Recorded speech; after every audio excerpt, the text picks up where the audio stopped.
In August, I spoke at the Utah Creative Collaborative on mastery, and I thought this was such a interesting and powerful way to think about being a creative business that I wanted to share it with you guys here. I highly recommend that you check out the YouTube video. If you go to youtube.com/Carina Gardner, you can see all my slides. I do a Q&A at the very end, and I really hope it gives you a realistic vision of why mastery truly precedes money, success, fulfillment. I had a great time speaking to the Utah Creative Collaborative, and I hope you enjoy. We will just begin, and we are so excited to have all of you in person, but also you online on Facebook Live. Thank you so much for joining us here at the Hive Collaborative. Thank you to Ken and the Argyle family who are hosting us.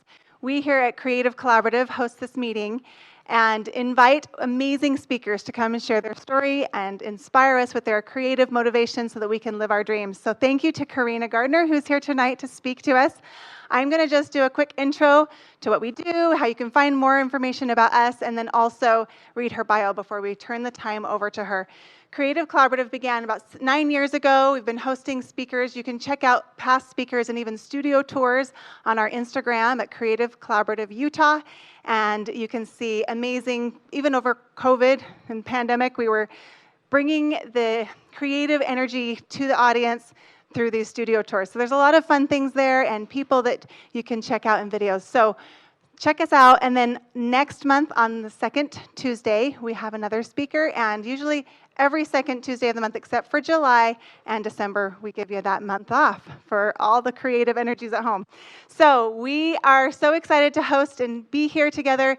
Thank you again to the Hive and Carina for coming down here. If you have any creative or artist gallery openings or shows that you want us to post online, please let us know, DM us. My name is Heidi Foss. Our other host is Haley. She's out of town today. But we are just so excited to share the abundance of creative energy online. So if you have any information that you want us to post about, please let us know. And unless there's anything going on now that you want us to share about really quick.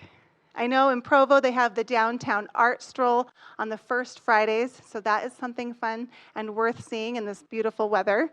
Anything else coming up in the room? Carina, do you have anything else you want to share about? All right, well, I'm going to read her bio and turn the time over to her. If you have any questions, we will have Q&A at the end. If you on Facebook Live have questions, put them in the comments. We'll try to include those as well. Oh, Ken reminded me of some very important announcement I need to share. We have the privilege of sharing Lost Works. Ken Argyle, do you want to share about this? They're hosting a play here at the Hive Collaborative. Yes, we need to share about this. So we have an original play that my brother wrote. It's been going on for a week, and now we're in the final week. So tomorrow night and through Saturday, we have our show here, and it takes place. It's a Shakespearean-esque, modern-esque, very fun little play. So if you are interested in coming, if you put Hive Friends, you get half off. So that's kind of a fun thing. All right. That is good. I'm so glad you mentioned that because I meant to share that really important announcement. So you can see on their Instagram, Hive Collaborative, there's a link at the top and you can get tickets. Again, that's Hive Friend for the discount. And I'm excited to come and see that. So you have through the end of the week to come. So any other announcements?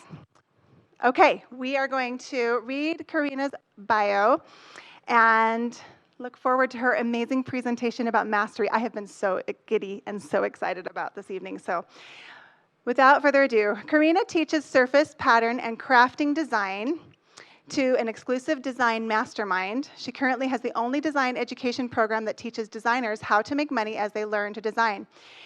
Carina has a Ph.D. in design from the University of Minnesota, and she taught design at that university for 5 years before starting her business, Carina Gardner, Inc. She was also the creative director of Carta Bella Scrapbook Papers. The Carina Gardner brand has been on dish towels, jewelry, prints, holiday products for Deseret Book, and her brand, Minnie Lou, has sold products for Nordstrom, Peak Clothing, and 500 independent retailers and museums in the U.S. She currently designs fabrics for Riley Blake Designs and die cuts for Silhouette Inc. We're so excited to hear and receive the enthusiasm and motivation from Carina Gardner. So let's give her a welcome and turn the time to her.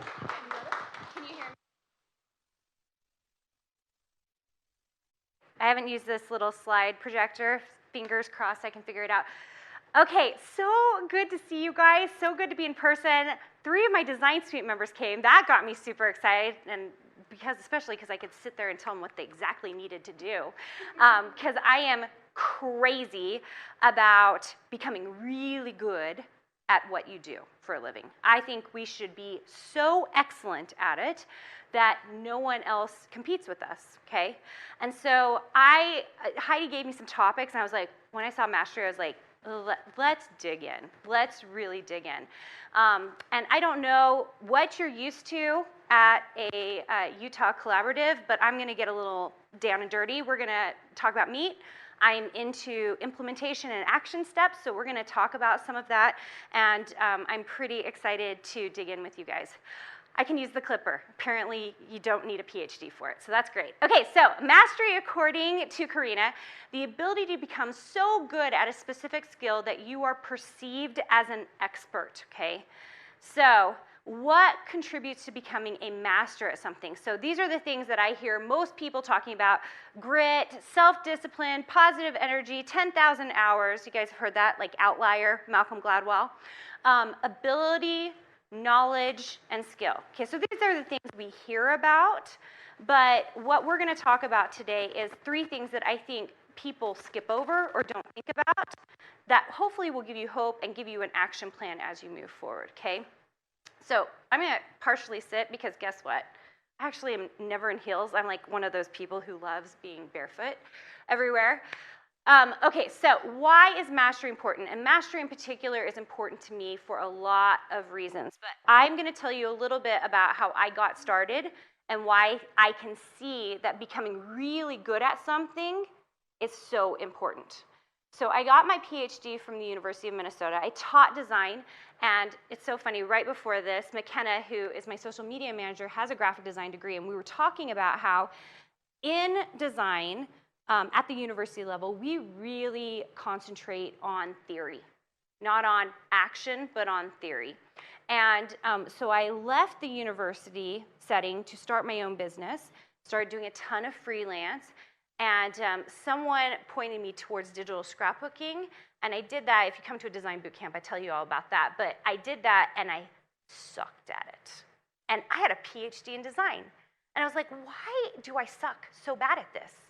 And it's because I didn't understand scrapbooking, I didn't understand the marketplace, I didn't understand a lot of things that I needed to learn and through experience become masterful at, right? So fast forward 2 or 3 years into it, I kind of had a grip on it. I started making some serious money and figuring out really how this whole thing works. Ended up getting a fabric contract, ended up getting, here's a couple of my ebooks, quilt patterns we came out with. I got a great scrapbooking deal. I became a big brand for Deseret Book. We were doing dishware lines, Christmas lines, all under the Carina Gardner brand, jewelry lines, prints, clocks. I mean, like anything they would throw at me that were like, we want this, we would do it under the Carina Gardner brand. So I kind of built that up, and it was a really great experience. But the thing I kind of found is that while I was doing all these contracts, I started doing all of this digital stuff right underneath. That was taking a while to build, but as I built it, it started making more money than my contracts. And so that led me into, and this is just more fabric, more patterns, building the brand up in a way that I could build my design agency up. And it actually turned into me becoming the creative director at Cartabella, which is the sister company to Echo Park. And that was an amazing experience as well. So this is my silhouette shop, which I have, you guys, I have no idea how many. I think I did the math the other day, and I was like, I think there are, under the Carina Gardner brand, we have 2 brands in the silhouette shop. I I think 6,000 to 9,000. Like there's a ridiculous amount of designs, and we're gonna talk about why that is so important, okay?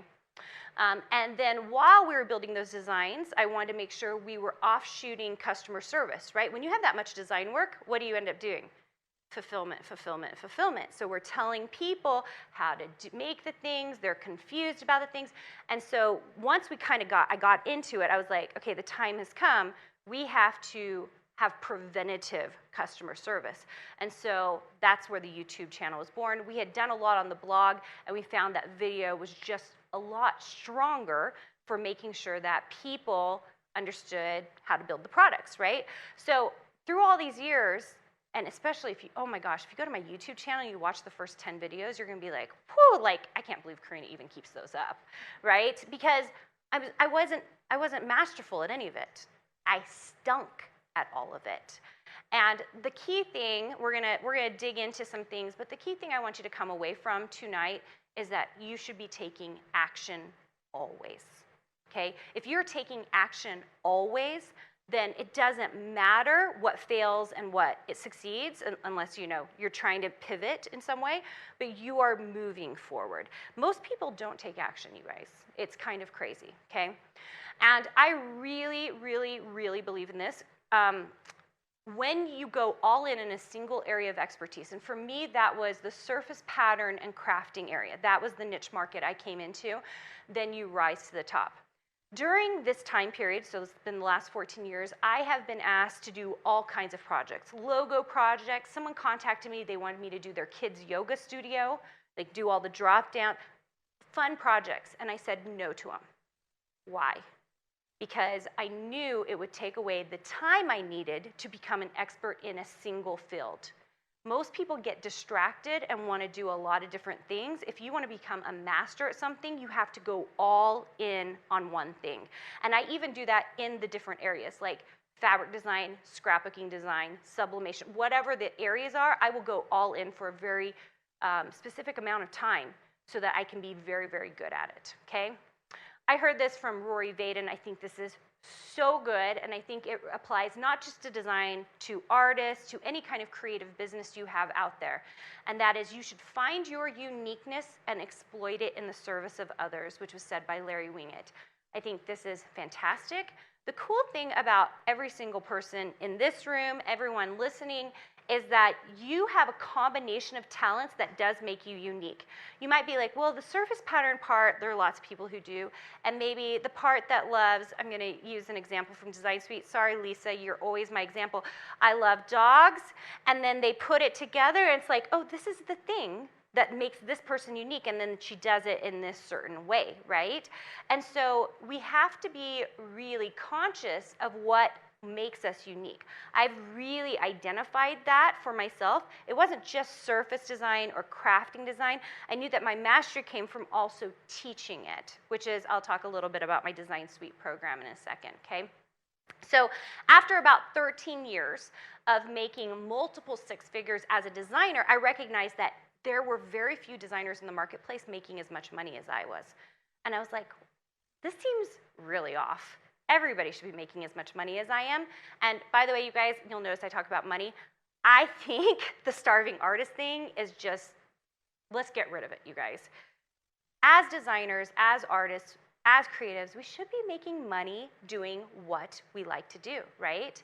So I recognized that very few people were teaching how to make money, how to get licensing deals, which it's very hard, and I wanted to give a realistic vision of that.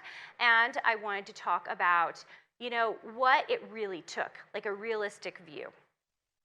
So how does this relate to you? So if you have a creative business, I want you to really recognize what's your unique strength, and then I want you to go all in, because that's how we master something and become really fantastic at this. Okay, I'm gonna stand up for this because this is really important, and most people do not recognize this. And that is that mastery precedes success. This is huge, you guys, because so many times we're like in the beginning stages of something. I was just talking to Andrea about this. We're at the beginning stages of something, and we think we should be succeeding immediately. And the truth is, it takes a long time to master something, and once we have that mastery, that's when we start seeing the success, okay? So if you're someone who's like in the beginning stages, that should give you hope. You shouldn't be like, oh, I'm not making any money right now. You should be like, oh, once I become a master at this thing and I have my uniqueness, what's gonna happen? I'm gonna win, okay? So I think success looks like a lot of different things. I think it precedes success, it precedes money, okay? If you can figure out how to master the thing you're so good at, I think you can have financial stability from it. I think it's fulfillment. I've been seeing this as I've been teaching design. As a designer, like I love designing. Like it's been amazing. I love it. It is my heart. I love doing it every day. It comes second nature to me at this point. But it wasn't until 15 months ago when I started my Design Suite program where I started feeling like joy. Like I felt fulfillment, like, oh my gosh, and I am doing my life's work, which is my last thing I put here. I think once you find that mastery, you're like, this is my life's work. This is what I'm meant to do. I'm meant to help people. I'm supposed to help women be confident. I want them to find their creative lives, and I want them to make money and feel stable for themselves. So once you can get this is why I think mastery is so important, and I'm so passionate about it. If we can be masterful at whatever our unique thing is that we do, then all of these things will follow. It's just easy. It comes to you, okay? All right, so I put this here because I don't know if anyone in this room feels here, but I talk to a lot of designers every single week. So what if you feel like you have mastered something, but you are not seeing success? There are so many reasons for that, and we're gonna dig in here. I call this the Design Suite conundrum, and this is, I think I almost always hear this in a consult with someone who's coming into my program. And that is they've taken multiple classes, they maybe even have a graphic design degree, and they go, something is missing. I can't figure out, but something is missing. I'm still not making money. I still don't know what I'm doing wrong, you know?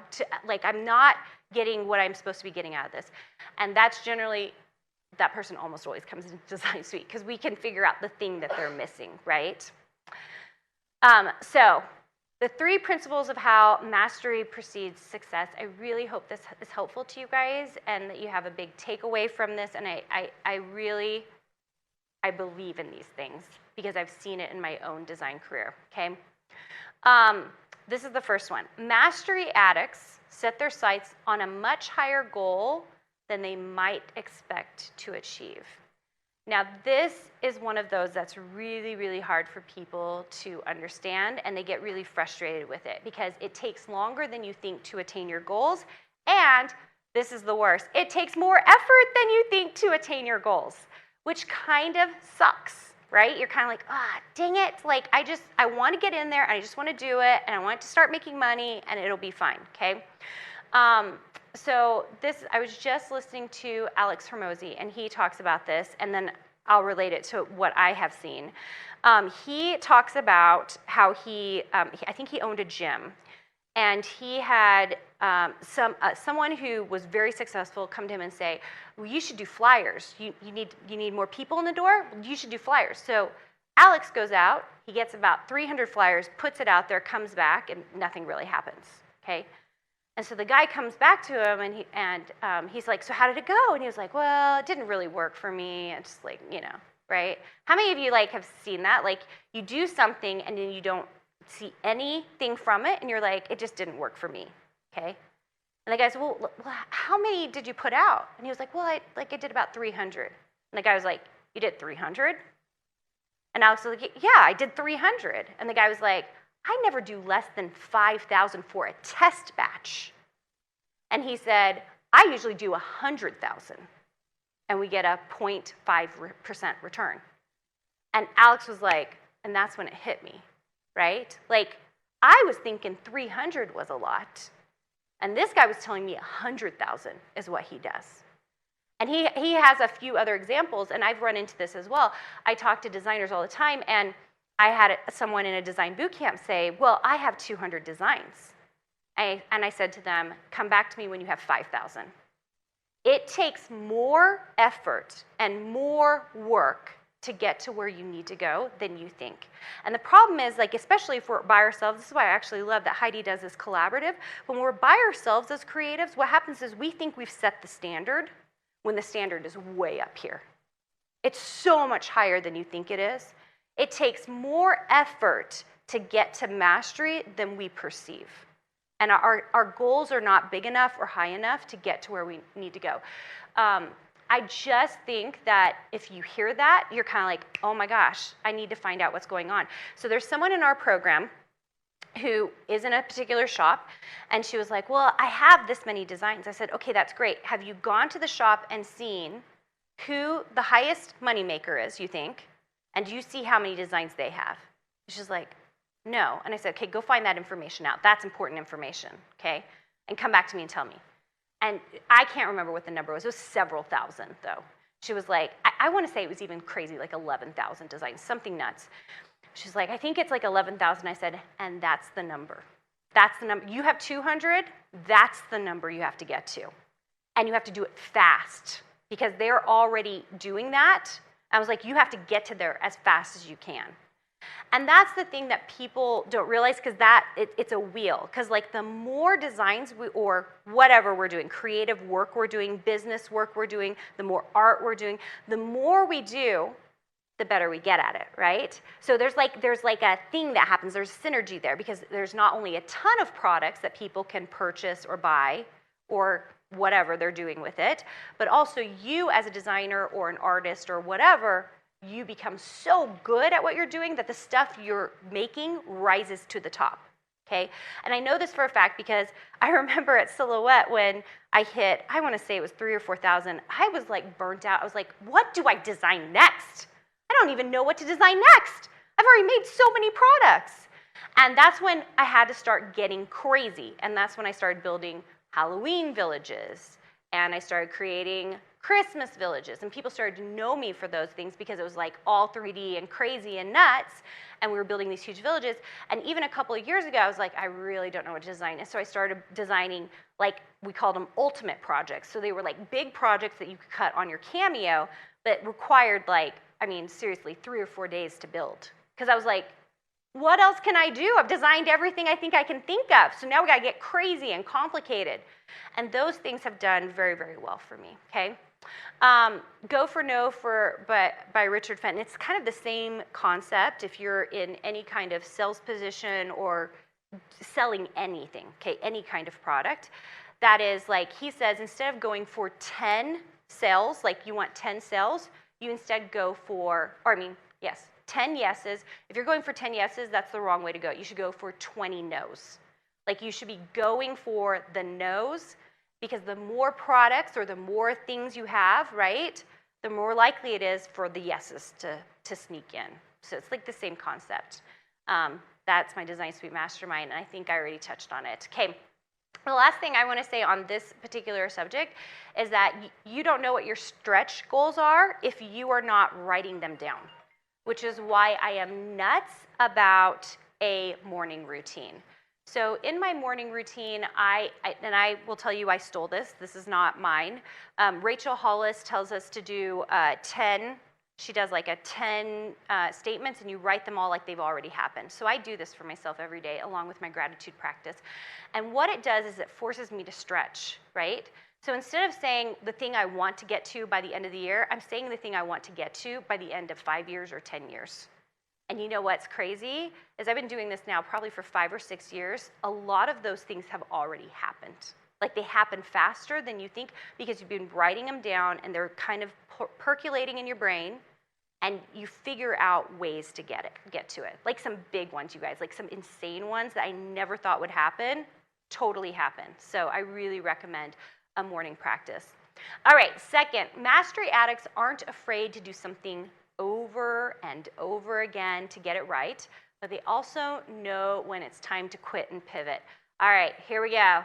We're going to talk about my company, Mini Lou, because Mini Lou is a tiny bit of a thorn in my side. I'm going to say that about Ink Club too. We'll talk about that in a second.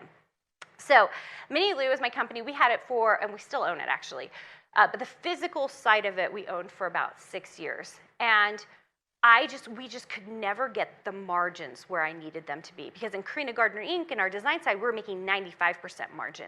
And I was like, this should do at least 50% margin. No. I had no clue. Physical products, totally different ball game.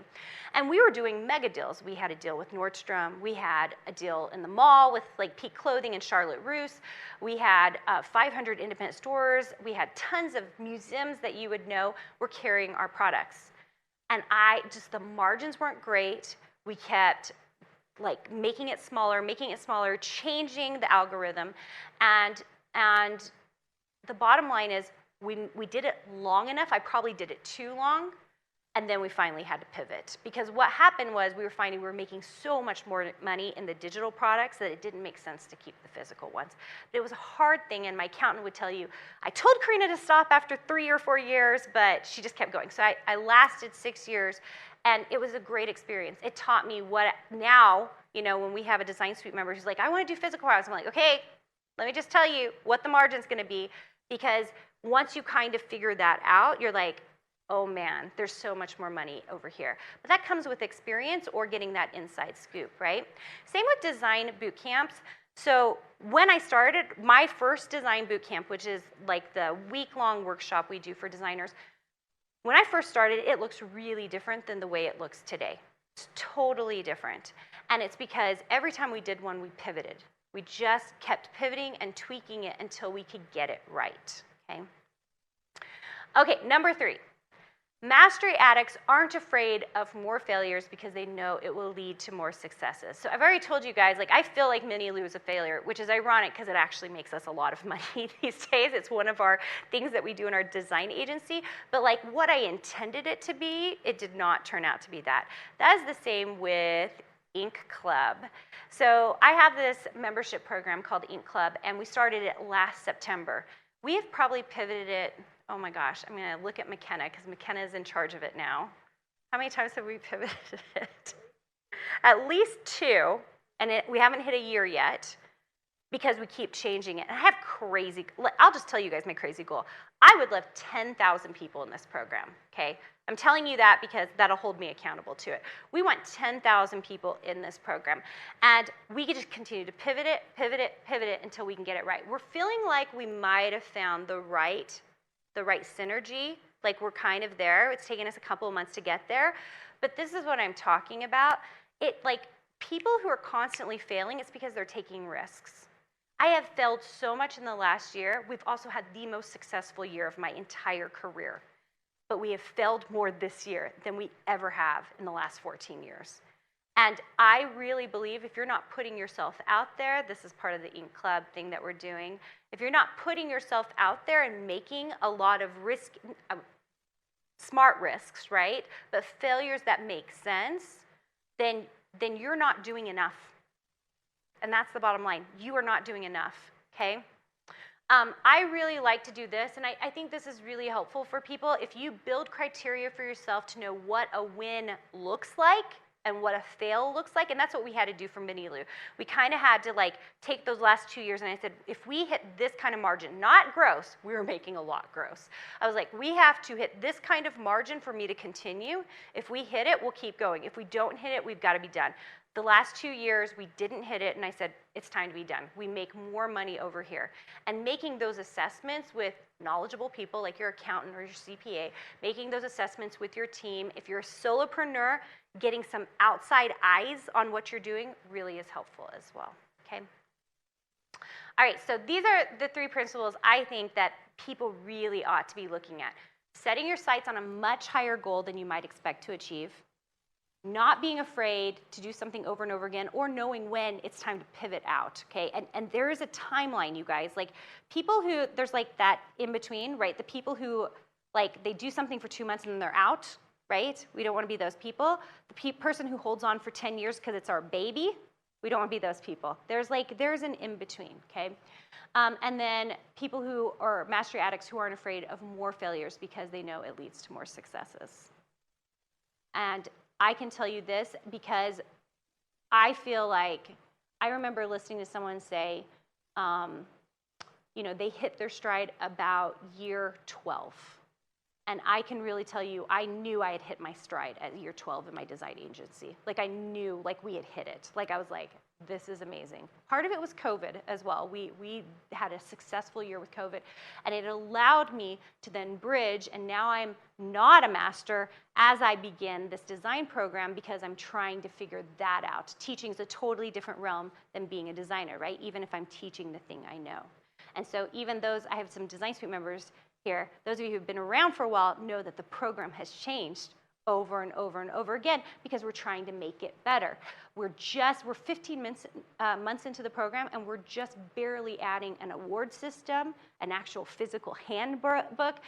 There are all these things, Etsy coaching. Like we started adding all these things because we were watching what the membership needed, and we're trying to figure out how we can make it the best, like the best design program out there. And I would really say no matter what business you're in, that is your only goal. Become the very, very best, or build the best thing you possibly can, and then it will come. The success will come, the money will come, the fulfillment will come, those things will all come, okay? All right, I am happy to answer any questions. And thank you guys so much. I have no idea with my time, I probably went super fast. I did. I tend to talk really fast, but I want to leave lots of time for questions.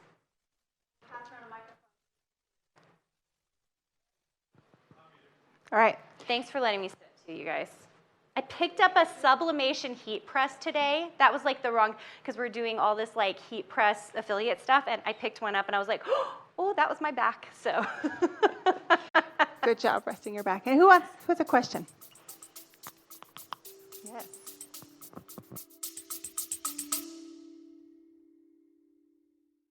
Have you been dreaming of earning a master's degree or a design certificate that could lead you to launch your very own business?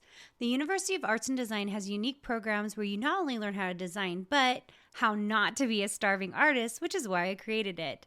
Join us in our upcoming Design Your Future event. Visit uad.education/designyourfuture to learn more about our students, discover the courses that we offer, and find out more about how you can become part of something truly unique in the university experience.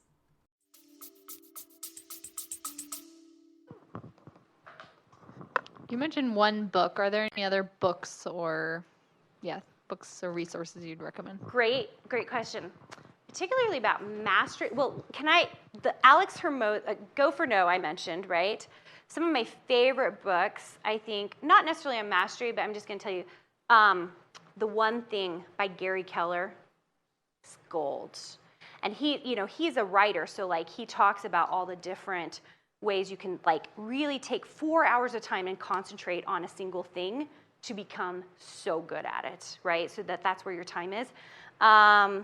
Grit by Angela Duckworth, I think, is fantastic. I'm sure you've read it. Right now I am reading, this is a great one, The YouTube Formula by Daryl Eves, I'm not sure. He talks about Mr. Beast. Does anybody know about Mr. Beast? I'm like, the young ones do. I had never heard of Mr. Beast. My children are all dying when I pulled it up and started watching all his videos. Like I was like watching all of them. And I was like totally entranced. I was like dissecting how he was doing everything. And my kids were like, Mom, you've never heard of Mr. Beast before? I'm like, this guy is amazing. He is so amazing. He has 100 million, you guys, 100 million subscribers on YouTube. And in the book, he talks about how he got there. It's because he got so crazy about the algorithm, how it worked, how every piece of his video, like he knows what needs to happen in it. That is true mastery. Like digging into one platform the way he did, that is brilliant. So anyway, I'm trying to think if I can think of any other books that I've read recently. I'm sure I'll think of some more. I have like a whole list, so. Questions? You can send them to us and we'll post your book list. That was great. I have a question while you're thinking of them. Oh, I thought of one more. When by Dan Pink. W-H-E-N. When by Dan Pink. It's fantastic. It'll tell. Before I read that book, I knew I was a morning person, but then we utilized being a morning person. So we got up at 5 a.m. because I can get more done between 5 a.m. and 10 a.m. than any other part of the day. And once I figured that out, I started really being able to go faster. Okay, that's another question. Tell us more about your morning routine, because I saw you in action at the retreat, and now I want you to explain a Yes. little bit more how powerful your Hi- morning routine is. Heidi and I were at a retreat together, and you saw part of my morning routine, but I've really been stinking at it because I got sick in July. But I'll tell you guys generally what my morning routine is, and I have an amazing podcast episode. If you guys want to go to the Make and Design podcast with Carina Gardner, it's on Spotify, iTunes, all that other stuff. Episode, gosh, I don't know, it was like a January episode. I don't know. Yeah, McKenna's going to find it for us.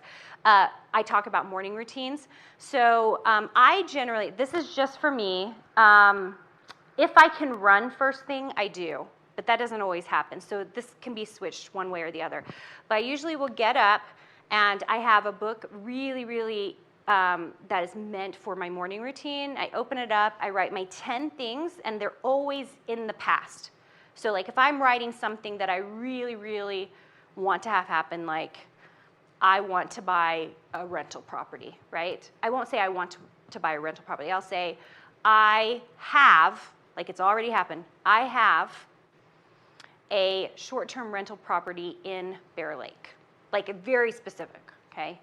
So I'll write my 10 things. I have one that I write every single time, which is I'm extremely close to, and I name every single family member, right? Like all 3 of my kids and my husband, I'm extremely close to.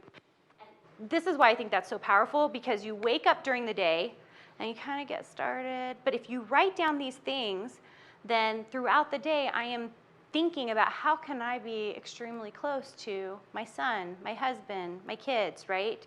Because those things were ingrained at the beginning.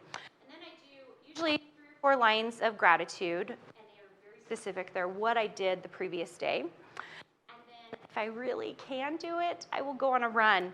And Heidi saw this, and that was amazing where we were located. It was like so beautiful that I was just like so happy to be out on a run. I fill up my water first thing, actually even before I do the writing, I have like a 48 ounce, it's here, it's somewhere, 48 ounce, I fill it up with ice and water. And I try to fill that up at least twice, sometimes 3 times during the day. I have to go to the bathroom a lot, but it helps with my energy and going. Is that all I did when I was at the retreat? I sat down, did emails, and met with my team and Slack and all that stuff. But then I was at the retreat. I felt like I was pretty present. Oh, yeah, you were. And what was interesting is you were focused on it even in the evening, because I think so many times we want our morning routine to be successful, but we don't realize the hiccup in the evening if we don't focus on it the night before. So I was impressed how diligent and focused you were throughout the day and evening on those habits. Thanks. Self-discipline, you guys. Another part of mastery. Episode 98 is my morning routine. I also do some nightly routine stuff that I talk about in there that I think is really powerful. But I will talk to myself in my journal. Like, tell myself what I'm really trying to accomplish and do. I think it's really powerful. And gets rid of all those negative thoughts. I mean, I think creatives more than anyone, like we have like negative things we tell ourselves all the time. All this self-doubt and that we're not good enough and no one will buy that. And if I start this new thing, who's gonna tell me I'm not doing it good enough? And it's someone usually close to us, which is not cool, right? It's usually like a spouse or a parent or, our best friend. And so someone told me once, actually one of my girlfriends who is amazing, she said, Carina, you're so confident. And I was like, because I talk to myself nicely. I talk to myself the way I would talk to one of my good friends. Like, I'm not going to put myself down. And that took years of practice and lots of therapy. So there you go. I think that's really powerful. I'm sorry, I'm commenting. Go, But Heidi. I think it's so powerful because to develop the mastery in our craft, we have to have that mastery in our mind. We have to have the mindset and the intentions set with systems. Atomic Habits is another powerful book that so good. is James Clear. amazing, Yeah. where you can set up the systems to create those positive habits, starting in the thoughts, leading into action. Sorry. Any other questions? Yes. I bribe my children to read Atomic Habits. Like, I pay them money to read books like that. You talked about taking risks. And I assume you didn't mean like Vegas, but Yes. what kind of risks? And I don't know. There are people whose risk meters are kind of broken. Some Yeah. are just all out there, and others of Do us you who have are an very... example? I'm actually curious. Do you have an example that like felt really, really risky? Or maybe that didn't feel risky at all? If you don't, that's okay. So we can put Yeah. Okay. Okay, so to me, risk can be calculated, right? We can calculate risk, you guys. So for example, when I started my Design Suite program, what did I have to lose? My time, right? Maybe some startup software. For me, it was like Kajabi, right? And I hadn't hired anyone at that point. So maybe my reputation, right? Like maybe that was at risk, right? But those are things I could live with losing for 2 or 3 months. Like I was like, this is calculated. Like that's not gonna kill me, right? When I started Mini-Lou, it was a calculated risk. I sat down, I looked at how much inventory we had to get to this certain number, okay?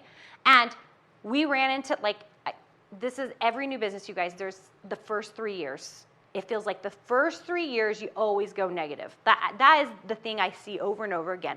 So if you just expect it, you try to play by all the rules you've set for yourself and build as big of a margin as you can, then, I mean, like we profited and I still closed it. We had a profit margin and people would be like, you're crazy, Karina. I'm like, it wasn't enough for how much effort it was once we started calculating the effort versus the margin. So I like really calculated risk. Like I'm not going to tell somebody. It's less scary, I guess, when you actually break it down. And so like my family, we're starting to get into short-term rentals. That's why I use that as an example. We're like looking at short-term rentals. That feels like a risk, but not if you've sat on Airbnb and VRBO, done the math, seen what the high and low seasons are to know exactly what you're getting into. And then you calculate like, what's my bottom loss? Right? Like, what's the most I have to make just to like break even? If I can hit that, I'm okay. That's the way I do it. Excellent. Other thoughts, questions? While you're thinking about them, when you are working through your thoughts and mastering the internal, what mentors have you turned to motivate yourself? Lots of different places. So I joined a mastermind. That's actually the thing that made me, this is a great story actually. So 14 months before I started Design Suite, I was teaching one-off classes. So we have 17 courses in Design Suite now, and I was teaching them one-offs for about $300 or something, just testing it. So I was testing the waters, and the thing I couldn't figure out was, how do I get more people to see this? Because I've never been an audience builder. I've always used, one of the things I teach my designers is we don't have to build audience. We get all of our audience from all the shops we're in. So that's what I've been doing for years. That's why people didn't know who I was, because I knew I could make a lot of money and have zero audience, okay? So I started teaching these classes and I was like, oh my gosh, now I have to build an audience. I've been avoiding this for 13 years. What am I doing? This is crazy. And what I found was that I was just kind of looking. I found myself looking because I was in that pain point, right? Like we just hit like 5 figures, so it was like not very much in just the courses. And I found a mentor. My mentor is Stacy Tushel. She's like a business person. I was like, I need a business person. I know everything about, I don't know everything about design, but I knew enough about design to be fine. And so I was like, I need a business person. I need to see a method for bringing people in. And that's how we started Design Bootcamp, because I had that mentorship. And I was kind of figuring out the best way to educate people. And this is the interesting thing about Design Bootcamp. For those of you who've come to a Design Bootcamp or want to come to a Design Bootcamp, is that that's the only place we introduce Design Suite. And people think, oh, it's like a sales program. It's actually the opposite. It's a vetting program. So I know who should come in and who should not. And we are very careful about who comes into the program.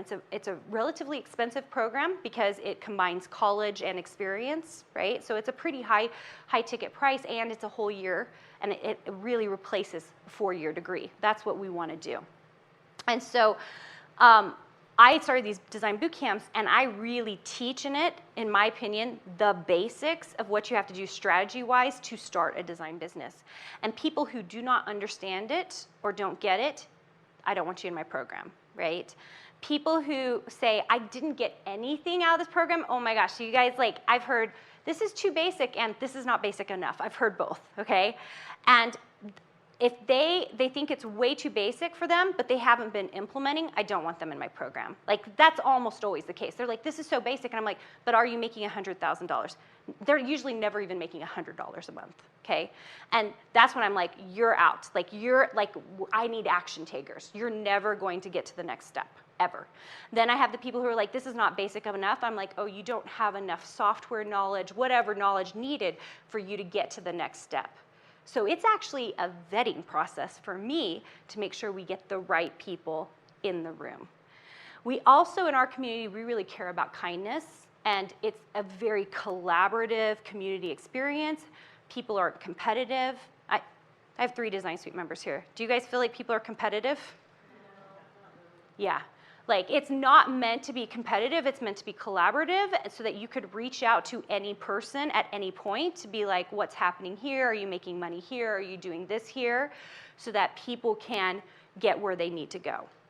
So that, it's like the inside scoop. Because you can, if you know, well, if you know what's on trend right now, if you knew what was on trend 5 years ago, if you knew what was on trend 10 years ago, and you knew it before everybody else, and you get your stuff in that shop before everybody else, you can make a lot of money, right?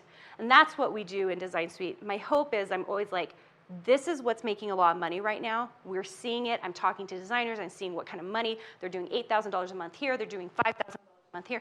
My hope is that people are like, okay, what do I have to do to get the number of products I need into that shop to make it work, right? Because it's about longevity and output, right? Effort. Did I answer that? Oh my gosh. So inspiring. Any other questions? Thoughts? Last call. All right, do you want to do any final summary of mastery? Takeaway. Just more than anything, you should never lose hope, especially at the beginning. It's hard. I've heard this everywhere, and I think this is 100% true just because I've been at a lot of different levels. The hardest place to build is $0 to $100,000. It is the hardest. Once I got past that, it was easy. The next stepping stone was $250, you guys. Once I couldn't get past $250, it was like, okay. But once you got past $250, it's easy to get to $1 million. That is like what I'm talking about. Like, if you can get that 0 to 100, then you will understand what mastery actually takes, and you will just get really, really good at it. So stay in your lane, stop all the extra stuff, and just get really, really good at the one thing you can be really, really good at. And I say this in Design Suite, and I think I need to say it more, is that, especially I was thinking about like silhouette, I hyper-focused on silhouette for 4 years to make the kind of money I wanted there. And I wasn't doing I was doing a fabric line, but it was like once a year, you know? So it's like, once I hyper-focus, right now, my team, we are hyper-focusing on one shop, my whole team, for our design business. People always ask me, like, do you still make money as a designer or only on classes? We still have a design agency. Like, that is part of our business because it keeps us relevant. We understand the inside scoop and we know what's going on. I have 8 online shops plus a fabric contract. Could we have more? Yes, we could. That's all I can handle right now. That's all I can handle right now. And we are all in on one shop right now. All the rest of them we don't worry about. We just let them create residual income for us, okay? So get really good and hyper-focus on one thing. Don't try to do all the things, all right? Thank you so much. Thank you so very, very much. And all of you, if you would like to linger and introduce yourself to 1 or 2 people, that's part of the networking portion of our evening. Just introduce yourself and enjoy this beautiful space. Thank you again to the Hive Collaborative, and enjoy. We'll see you next month.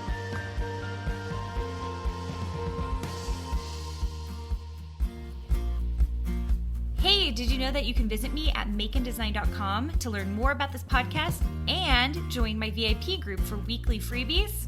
I can't wait to see you there.